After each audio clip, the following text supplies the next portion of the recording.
Isang NPA patay. Mga armas nasamsam sa Occidental Mindoro.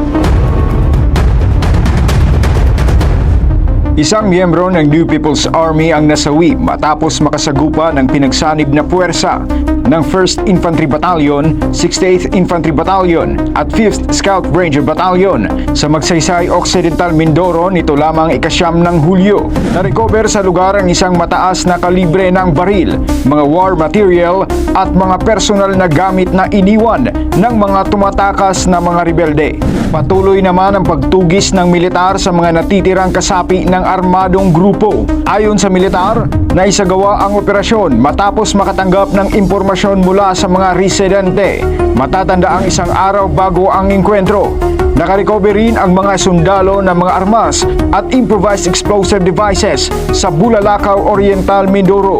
Ayon kay Brigadier General Melencio Ragudo, ang 2nd Infantry Brigade Commander, patunay ang matagumpay na operasyon sa patuloy na pakikipagtulungan ng mamamayan sa pamahalaan upang mapanatili ang kapayapaan sa Mindoro. Samantala, ayon naman kay 2ID Commander Major General Ramon P. Zagala, na bunga ng matibay na ugnayan ng militar at komunidad ang naturang tagumpay.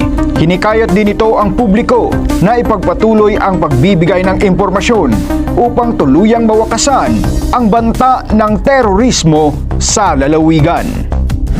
Mula dito sa 2nd Infantry Jungle Fighter Division, ito si Japhet Mari para sa Jungle Fighter News.